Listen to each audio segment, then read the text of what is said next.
All right. We do a recording, so if someone signed up and wasn't able to make it, we can send them the recording and they can still get the info. All right, let me share my screen here. Um, do. Okay. All these boxes popping up. Okay, here we go. All right. So you want to get divorced. So if you are here, I am guessing that you have probably didn't just wake up this morning thinking I might want to get a divorce. This is something that's probably been on your mind for weeks, if not months, if not years, if not decades sometimes. What I'm going to talk about today is kind of more of like the like psychosocial stuff that comes up when we think about getting divorced. And then Shell is going to talk to you more about like the logistical part of the actual divorce process. So we do have the chat down below. If you guys have any questions, feel free to drop them in there and we will get all your questions answered before we hop off today. So, like I said, my name's Lucinda. I've been a therapist for over 20 years. I also do some divorce recovery coaching. I have also been divorced myself. I am currently remarried and I have a blended family, but I have been where you are and I know how agonizing the decision is. So let's jump in. Let me try and minimize this part here. Okay. So top 10 reasons people struggle with the decision of whether or not to um, stay or go in their marriage. So I'm gonna like buzz through these. These are in no particular order, but when I've got clients, sitting across from me on my couch or via Zoom, these are the things that I find come up most often when people are making this decision. And, this decision is probably one of the biggest decisions you'll ever make. So, all of these reasons are valid. And like I said, these are in no particular order. So, time invested in the marriage, right? I've got clients who are like, I've been married 30 years, I've invested all this time. It'd be great if it like could work. Or, what would life look like if, I've been with this person for 30 years. I'm kind of afraid to be alone. What will life look like on the other side?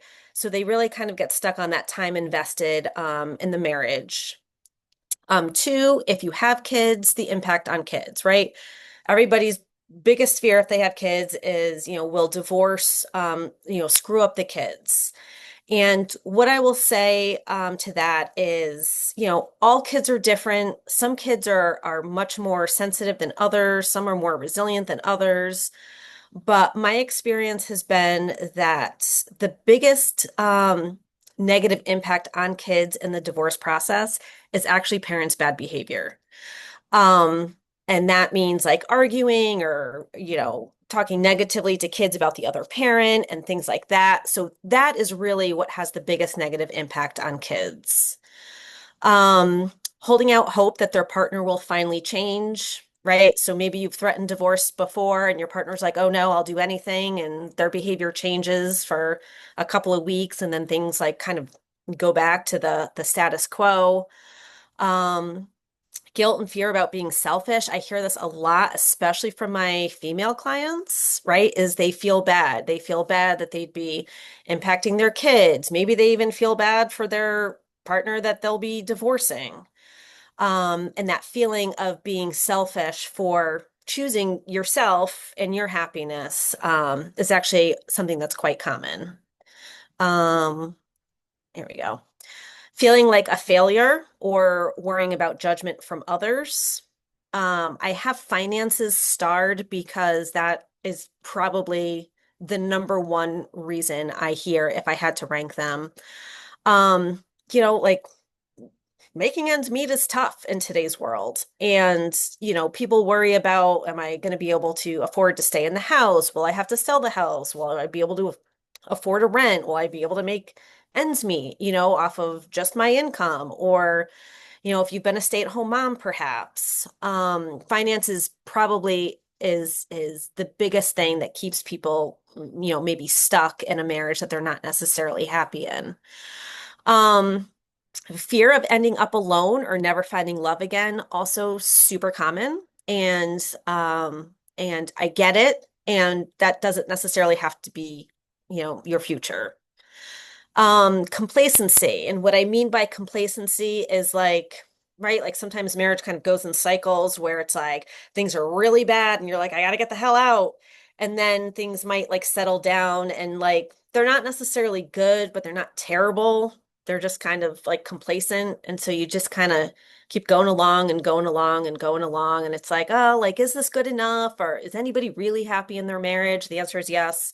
Um, so it's that complacency that people kind of get stuck in of like, oh, like it could be good enough, to keep going on like this until it's not, right? Until things spike again. Fear that their partner will change for somebody else, right? They'll be a better partner to someone in the future. And that's actually something that's very common. And then finally, the process of divorce is really freaking overwhelming, right? Like, where do I start? How do I do it? How much is it going to cost? How long is it going to take? And sometimes, I don't know about you, but when things feel super overwhelming to me, like, right, we almost want to like stick our heads in the sand and just be like, forget it, right? We just keep kicking the can down the road. Um, so some questions to ask yourself when it comes to like, how do I decide if this is, the right move for me? How long have you been unhappy in the marriage, right? Is it something that you've been thinking about for a couple months? Has it been a couple of years? Has it been a couple of decades? I have clients who have literally been unhappy since, like, or, knew on their wedding day that they probably shouldn't be getting married to their partner, right? So these are people that have been unhappy for years. Um, what is the emotional effect that the marriage is having on you or on your kids, right? Is it really toxic? Do you always feel like you're walking on eggshells? Is there lots of arguing? Is it the complete opposite where like nobody talks to each other, right? Like that's not a great environment for you or for your kids either. Um, what would need to happen for you to stay in your marriage and be happy? And is that possible? Have you tried couples counseling? I always think it's worth to at least try. I have many clients that say that their spouse like doesn't believe in therapy or doesn't think it will work, or maybe they try a couples therapist and it's not a good fit. So after one or two sessions, they give up. But couples counseling, even if it serves no other purpose than to give you clarity of like, yes, like divorce is really the best next step. Um, it could be super helpful. And then asking yourself, what is your biggest fear if you do pursue divorce, right? Is it fear of finances? Is it fear of being alone forever? Some of the things I just referenced. And then what is your biggest fear if you don't pursue divorce and you stay with your current partner? What's your biggest fear? All right, how therapy can help. So, while I see clients with a range of things that they're struggling with, one of my specialties is working with people who are either contemplating divorce, going through divorce, post-divorce. And so these are some of the ways that I can help or another therapist could help. So the first one is to clarify and feel confident with your decision as to whether or not to stay or leave. I always tell my clients I am not going to tell you what to do, right? That is not my job. I would charge way more money for that. I'm just kidding. But um, it's not my job to tell you what to do, but it's to ask you the right questions to help you feel more confident in whatever your decision is.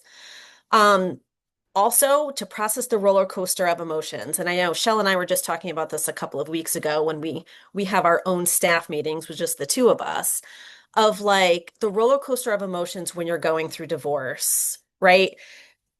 There could be sadness, there could be anger, resentment, guilt, shame, even some relief, right? And sometimes we feel these feelings all in the same day. Sometimes it's like we have one really good day where we're like, yeah, I can do this. Like life is going to be good. I'm strong. And then the next day it's like anger. And then the next day you're feeling a lot of grief and sadness. Um, so therapy can really help you process all of those emotions. And I will tell you, every single one of them is normal, no matter which one comes up for you. Um, Therapy can also help with coping strategies to manage the anxiety and the overwhelm and kind of that fear of the unknown. One of my favorites is improving your communication skills and boundaries. I do a lot of work with clients around like how to communicate with their partner, right? How to not end up in power struggles. Perhaps you have a partner that has narcissistic qualities, right? I offer a lot of support on how to communicate with difficult people.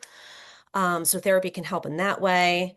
Break unhealthy patterns and understand how you show up in romantic relationships, right? So attachment styles are kind of like all the rage right now. So, understanding what your attachment style is, maybe what your partner's in attachment style is, and why the relationship, it perhaps isn't working. Um, if you have kids, how to talk to your kids about divorce. I support my clients a lot with that, navigating the co-parenting relationship, um, and then defining your new identity as a single person. Um, you know, so often when you've been married for a while, it's like you're a wife or you're a wife and a mom, and it can feel kind of scary to go back to like, well, who am I, right, as a single person or single, parent. Um, Creating a vision for your future, navigating dating post-divorce, and then you know, the benefit of working with someone like me, there's a million therapists out there that are wonderful, is I have this I've gone through the same thing, right? So I've gone through divorce, the agonizing feelings you have of making that final decision and then like moving forward with it, the fears of what's going to happen on the other side, the will I ever date again? I've been through all of it. And so I not only can come from, to your situation from a clinical perspective, but I also have my own personal lived experience. So, how can I support you? Like I said, I offer both psychotherapy and divorce recovery coaching.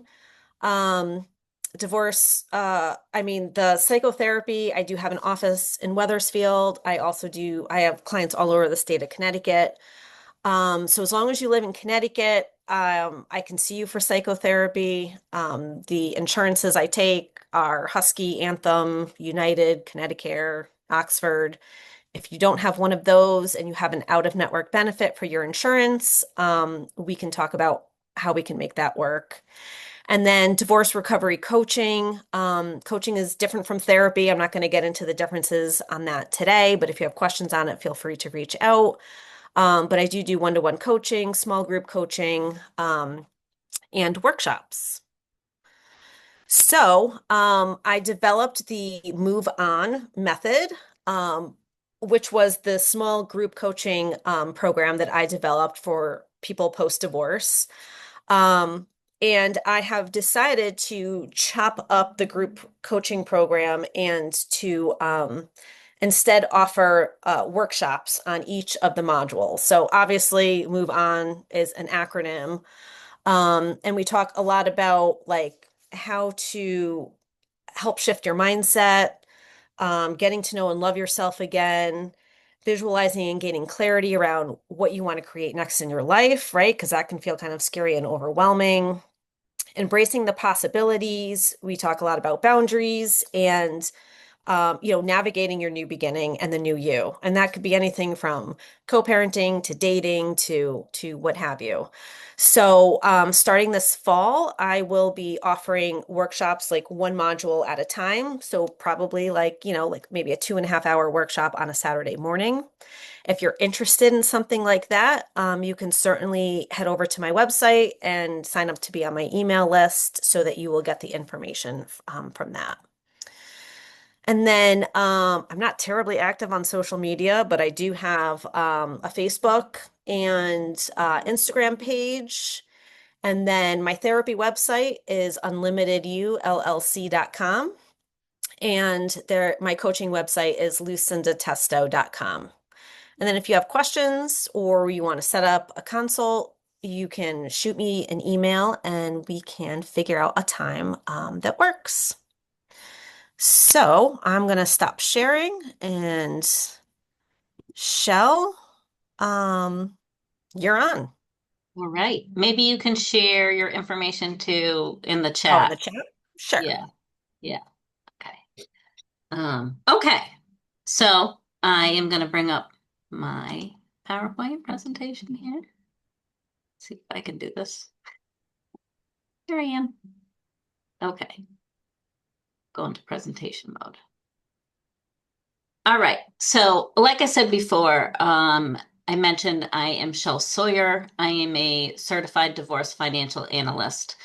Um, I offer financial specialties in the mediation space, personal divorce guide, which is a one-on-one walking you through, and I'll touch on this a little bit more as we move forward. And then financial recovery coaching. So, once you are divorced, what do your finances look like? Whoops. So I'm gonna touch on a few key discussion points. Like Lucinda had mentioned, um, I'm going to talk a little bit more about the logistic piece of divorce. Okay. What does divorce look like? What are the types of divorce you can have? What does success look like? If you're contemplating divorce, what should you do now, if you're thinking about it? And then how do you navigate the process? I'll also give you a few tips to avoid some pitfalls and then share with you some services that I offer. So, what does success look like, right? Here's one big piece is that every divorce is different and this is going to be so unique to you, right? So I say that because there's a lot of noise around divorce. There's a lot of myths. There's a lot of truths too, right? But your divorce is going to be unique to you.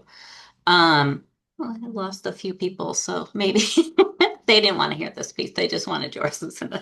Okay, so um, what success really does look like is giving you peace of mind that you are making the right decisions, that you are navigating it properly, not being manipulated by someone else, right? Making sure that those decisions are for you.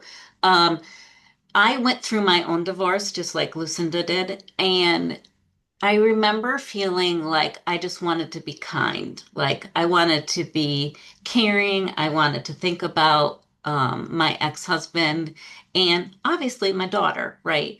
And it is a time to be mindful, right? But you also have to make sure that you are looking out for yourself as well, right? And that you are going to be protected in the end.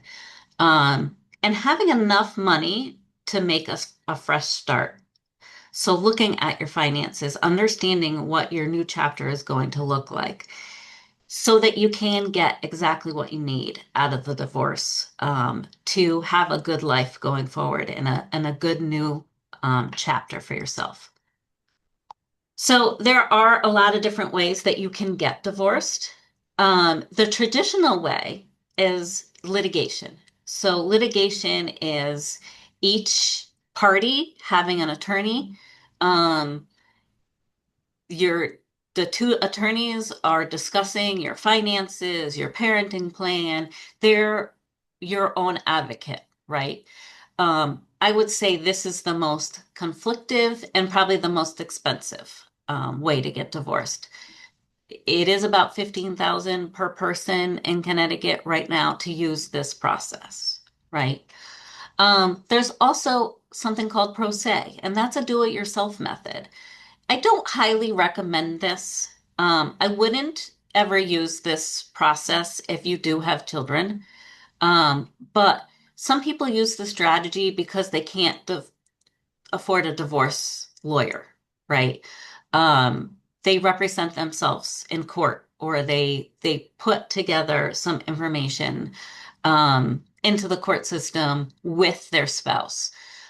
This can set you up for manipulation very easily. I hear about that a lot, but people who use pro se, they think it's in their best interest at the time, but then once they go through it, they realize maybe their spouse didn't disclose everything that they should have, or they wound up with debt. Maybe they didn't really need to take over, right? Connecticut is considered a fair and equitable state. If all of you are from Connecticut, they're erring on the side of fairness, right? So equitable doesn't necessarily mean equal, but I would say most of the time you're starting with that and you deviate from it based on your circumstances. So making sure that you get a fair and equitable settlement should be your number one priority in divorce. I'm going to skip to collaborative. Collaborative is kind of a cross between the litigation and the mediation space. It's really using a team approach to get divorced. It kind of mixes that traditional divorce method and mediation. You're all sitting together to work out a divorce solution. I mean, this can be very expensive, but it is, like it says, a very collaborative offering. There are people in Connecticut that have teams that are set up to do this kind of collaborative legal representation. And then there's mediation. Mediation, I am a mediator. Mediation is using a third party neutral to help you make good decisions for your future. They help you reach your settlements, whether it looks like, the parenting plan, the financials, it's all encompassing. And they help you kind of work through it. Really, like what I like to say, I think Robert Frost said this best, is the only way to the other side is through it. And that's what the mediation process looks like. Gathering information, reviewing it for accuracy, negotiating, talking about the parenting plan, looking if there's any child support, alimony involved in your decision, and coming up with an agreement. There's always a place for review counsel, and any of these that you use, um, you should get someone to it's a suggested to get someone to review your agreement on your behalf. It's your one chance to make it right and get your I's dotted and your T's crossed. I am trying to move forward. Hold on. Okay. Um, so here's the greatest place to start. It's really in Connecticut is gathering your finances. So, understanding your finances is the first piece. It starts with a financial affidavit in Connecticut. There's going to be one for each spouse. And you're going to be required, no matter which way you choose to go. I would say 80% of what divorce is about is financial impacts, right? So if you're contemplating right now, starting to capture your bank statements, your home mortgage, like if you have a mortgage, if that's applicable to you, and a retirement accounts, whether it's in your spouse's name or if it's in yours, any tax returns that you have, looking at that, they're going if it's a mediator, if it's a legal representative, they're going to want to see your tax returns. Run your credit report. I always tell everybody it's always good to know what your credit report looks like, anyways, right? But understanding what's on there, what if this is really what you owe, is very relevant. Especially, there's a lot of bad actors when it comes to divorce. People are grieving. They sometimes it comes through as anger. Lucinda talked about this roller coaster ride of emotions. Like people behave badly. You really see their true personality comes out when it comes to divorce. And I see sometimes people running up debt, right? You always want to say, hey, my spouse is never going to do that, right? They think too much about finances. But they don't think logically during the divorce process, right? So run your credit report, especially run it now. And then when you're starting the divorce process, you run it again, see if anything's changed, right? Has somebody been messing with your debt, and, you know, opening up cards in your name or running up the credit card bill? Unfortunately, too many of us have experienced this. And then also, if there's any business involved, Usually there's a process where businesses go through. In divorce, it's a business valuation. So understanding what the businesses are and getting the finances around there. I do have a checklist on my website that has all this information that you should be gathering. My website is Finding Strength with Shell. Okay, so how do you navigate the process, right? Every state is different. I talked a little bit about what Connecticut looks like. Connecticut is a fair and equitable state. Not all states are. One unique aspect that Connecticut has to it is considered an all property state. What does that mean? It means marital property, which is anything that you've acquired during the course of your marriage or is increased in value, and separate property, anything you had prior to your marriage or an inheritance or a gift that's not commingled. Sometimes in that litigation space, they can include all of it, right, for Connecticut. Usually in mediation, we try to keep it between the marital and the separate property, but mediation is all about making the decisions together, right? So you have to all be in agreement that that's going to stay separate. If it needs to be included, again, mediation kind of looks at all that. But Connecticut is considered an all property state. Do you need to hire an attorney? Like I said before, like there is a place for attorneys in all of this, and any route you choose. But you don't need to hire one. That shouldn't be like your first thought is I need to hire the first attorney. Your first thought should be what avenue do I think that would work best for me and my family, right? Do I think that we could do mediation? That would be the lowest cost, the lowest alternative. Um, if we can't do mediation, maybe we can do a little bit of collaborative law. Would that work? Instead of going straight into the litigation process. Um, do I have to serve my spouse? So in Connecticut, if you choose mediation, you don't have to serve your spouse. All other routes, you need to serve them. So that's kind of like the marshal delivering paperwork. And it becomes public record at that point in time when that serving happens and you're delivering paperwork to your spouse. It's called being served. It is the first step in divorce. And that starts the waiting period, which Connecticut has a 90-day waiting period. Every state is different. Um, that's Connecticut's, right? I know North Carolina, they have a 12-month waiting period, right? And they have to live separately. But that's North Carolina, that's not Connecticut. Connecticut is a big proponent of mediation, so they allow you to waive that waiting period if you choose it as well. So here's some tips for avoiding some pitfalls, okay? I hear a lot that people don't have cash on hand, right? Um, Having cash that's accessible to you to be able to hire your team, put a retainer down on an attorney, or get a mediation process started is very important. So having access to that is crucial, right? Um, Being prepared, okay? How do you get prepared? Well, maybe start with your finances, right? Having preparation makes you less afraid, right? If you understand your finances and you understand what your needs are in the next chapter, and you have a good idea of like what that good settlement solution might look like for you, you're going to be less fearful about what the future holds, right? You're going to be able to navigate that process a little easier. Um, don't mix money and emotions.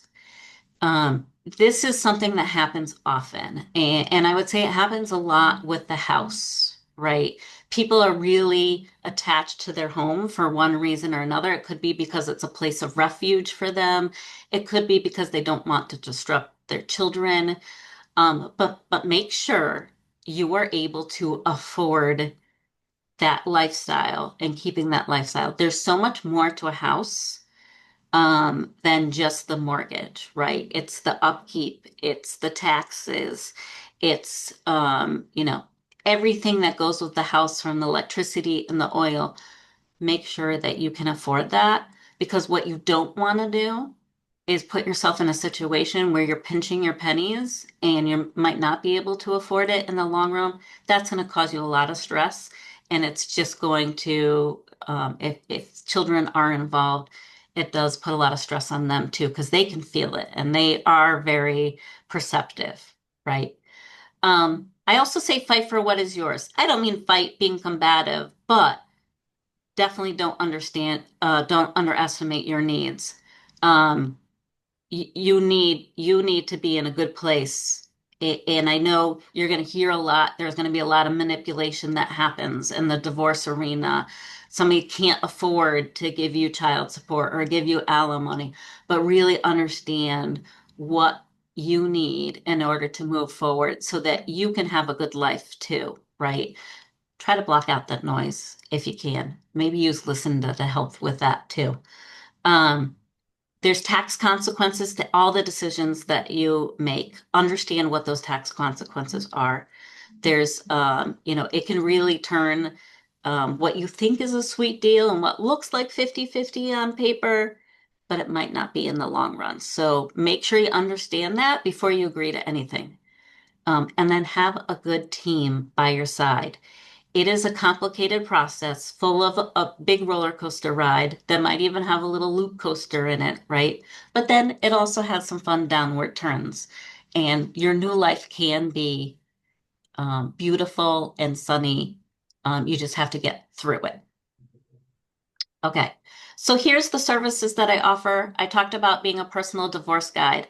That is me helping you come up with a strategy, working with you one-on-one, understanding your finances, looking, what does that settlement option that's best look like for you? Educating you on the tax implications and any other implications that you need to be aware of in your own financial portfolio. And I support you the whole way, giving you some peace of mind and some confidence. I'm also a mediator. I do have a streamlined process. I went through my own divorce and used mediation, and I felt like it wasn't a forum where I felt like somebody was helping me make some good decisions. So I try to bring that to my clients, give them some good financial expertise so they understand the impacts and the decisions that they're making, and that they can make this beneficial for your children. Um, I feel like mediation sets you up for success to be good co-parents because you are making these decisions together. So everything that goes into your mediation agreement is that you've both agree on, and you have much more compliance when it comes to things like this. And then I also offer financial recovery coaching. So that's like once you get to the end and the ink is signed on your agreement, how do you manage your finances now? Maybe your spouse manage your finances, or maybe it just feels a little more difficult because you it's only your money right now. And so how do you successfully manage that in this new chapter of your life? Maybe you have some debt that you have to delete. Maybe you want to know about good saving strategies and investment strategies, and you want a path to financial freedom. That's what I do when I work with my clients in the financial recovery coaching space. Um, I also wrote a book, and I just want to mention this. If you're contemplating, I wrote this book for you. Um, Anybody that's considering or facing divorce.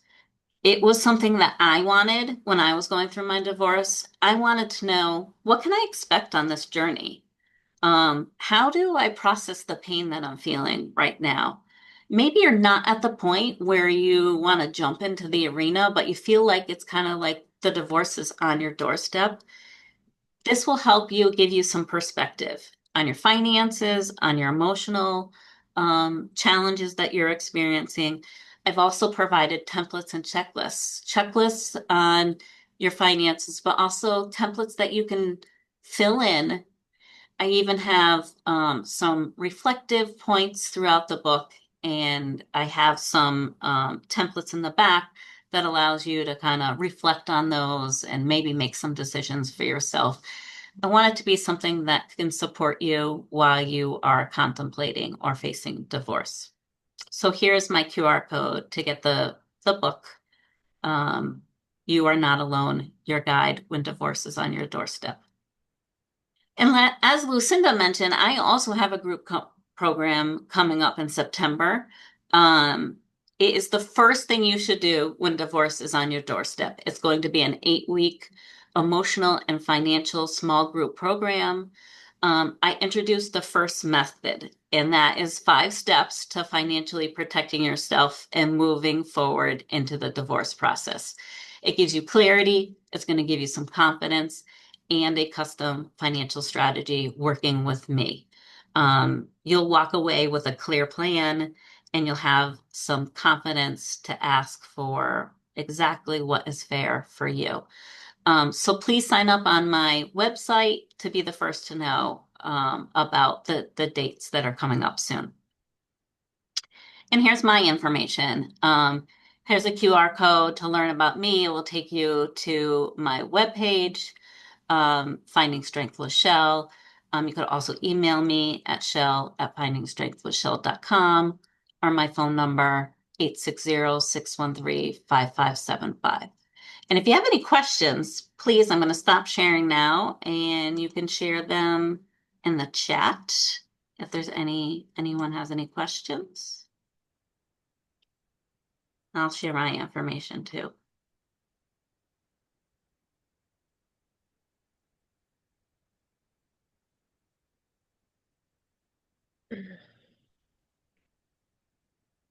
All right, so I know we just provided you guys with a ton of information at a pretty fast pace. If anybody has any questions, like Shell said, drop it down in the chat. We provided our info. If you have questions for either one of us, feel free to reach out. We'll give it a couple more minutes to see if anyone's got a question.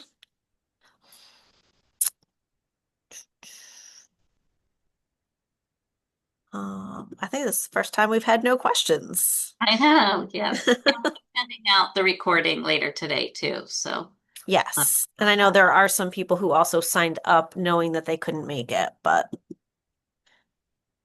can you use Shell as a mediator for one party only? No, that's not how it usually works. Mediation is usually me being a third party neutral, helping you make good decisions together.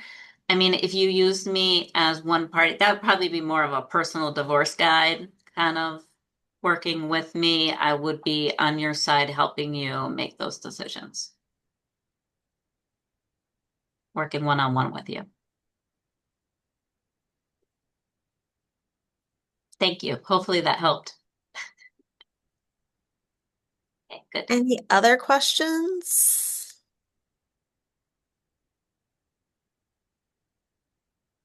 Okay. Well, you can get in touch with either of us too if you have anything that you didn't want to share here. We'd be happy to answer them. Oh, through your that yes, I help with the paperwork too. Yes, there's a lot of paperwork.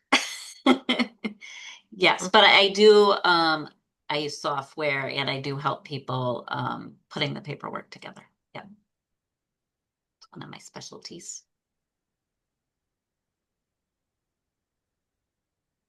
All right. I All don't right. see Well, thank you all for joining us during your lunch break today. And we know your time is valuable and we appreciate you coming to join us. And again, if you have any questions, feel free to reach out to either Shell or myself. Thank you for coming. Oh, All right. bye, everyone. Have a good rest of your day.